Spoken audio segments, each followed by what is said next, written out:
Lucas, capítulo 22. Estava, pois, perto a festa dos Asmos, chamada a Páscoa, e os principais dos sacerdotes e os escribas andavam procurando como matariam, porque temiam o povo. Entrou, porém, Satanás em Judas, que tinha por sobrenome Iscariotes, o qual era do número dos 12. E foi e falou com os principais dos sacerdotes e com os capitães de como lhe entregaria, os quais se alegraram e convieram em lhe dar dinheiro. E ele concordou, e buscava oportunidade para lhe entregar sem alvoroço. Chegou, porém, o dia dos Asmos, em que importava sacrificar a Páscoa.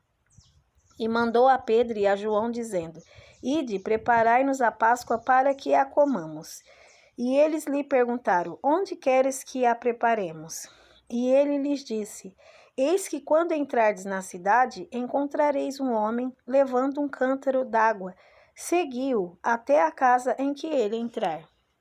E direis ao pai de família da casa: O mestre te diz: Onde está o aposento em que hei de comer a Páscoa com os meus discípulos? Então ele vos mostrará um grande cenáculo mobilado. Aí fazei preparativos. E indo eles, acharam como lhes havia sido dito, e prepararam a Páscoa. E chegada a hora, pôs-se à mesa, e com ele os 12 apóstolos.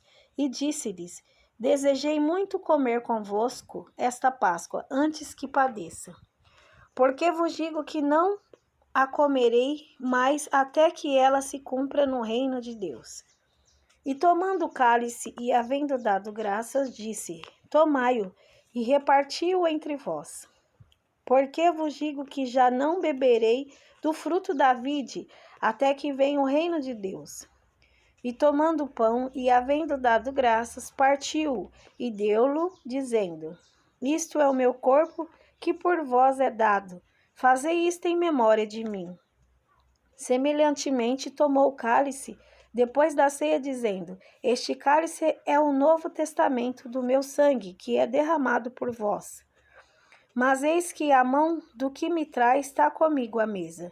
E, na verdade, o Filho do Homem vai segundo o que está determinado. Mas ai daquele homem por quem é traído.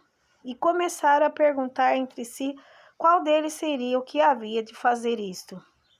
E houve também entre eles contenda sobre qual deles parecia ser o maior.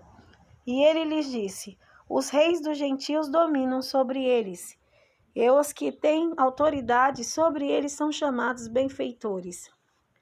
Mas não sereis vós assim, antes o maior entre vós será como o menor, e quem governa como quem serve. Pois qual é maior, quem está à mesa ou quem serve? Porventura não é quem está à mesa? Eu, porém, entre vós sou como aquele que serve. E vós sois os que tendes permanecidos comigo nas minhas tentações, e eu vos destino o reino, como meu Pai me destinou, para que comais e bebais à minha mesa no meu reino, e vos assenteis sobre tronos, julgando as 12 tribos de Israel. Disse também o Senhor: Simão, Simão, eis que Satanás vos pediu para vos cilindrar como trigo. Mas eu roguei por ti, para que a tua fé não desfaleça. E tu, quando te converteres, confirma teus irmãos.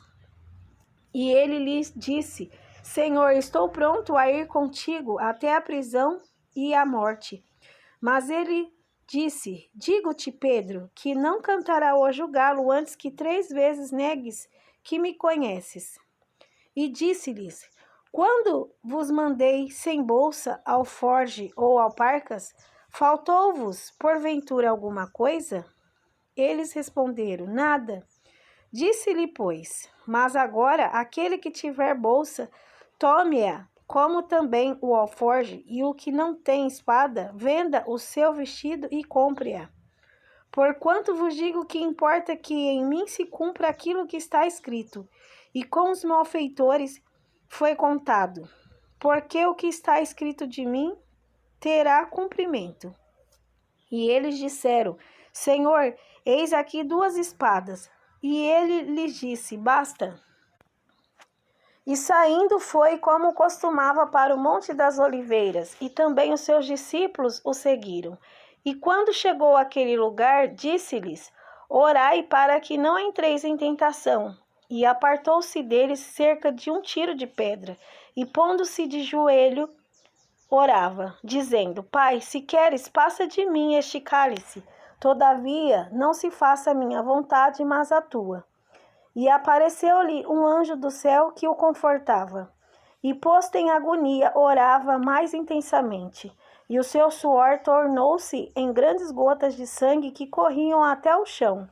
E levantando-se da oração, veio para os seus discípulos e achou-os dormindo de tristeza. E disse-lhes: por que estáis dormindo? Levantai-vos e orai, para que não entreis em tentação. E estando ele ainda a falar, seguiu uma multidão, e um dos 12, que se chamava Judas, ia adiante dele, chegou-se a Jesus para o beijar. E Jesus lhe disse: Judas, com um beijo traz o Filho do Homem?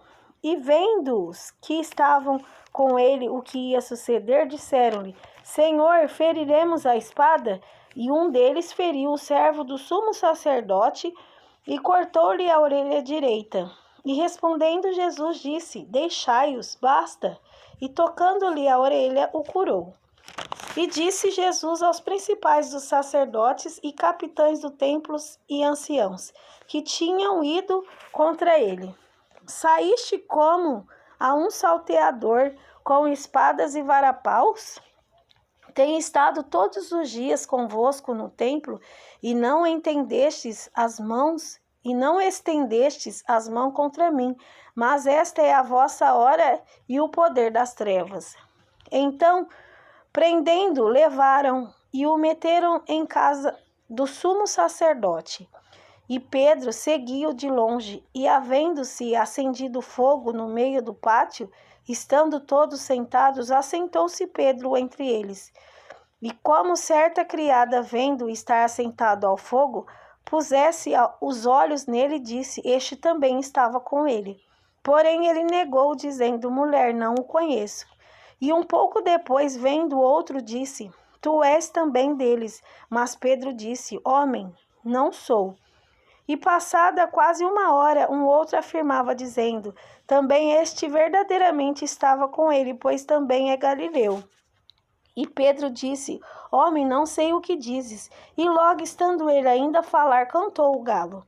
E virando-se o Senhor, olhou para Pedro, e Pedro lembrou-se da palavra do Senhor, como lhe havia dito: antes que o galo cante, hoje me negarás 3 vezes. E saindo Pedro para fora, chorou amargamente. E os homens que detinham Jesus zombavam dele, ferindo, e vendando-lhe os olhos, feriram-no no rosto e perguntavam-lhe, dizendo: profetiza, quem é que te feriu? E outras muitas coisas diziam contra ele, blasfemando. E logo que foi dia, ajuntaram-se os anciãos do povo e os principais dos sacerdotes e os escribas, e o conduziram ao seu concílio, e lhe perguntaram: és tu o Cristo? Dize-no-lo. E ele replicou: se vô-lo disser, não crereis. E também se vos perguntar, não me respondereis, nem me soltareis.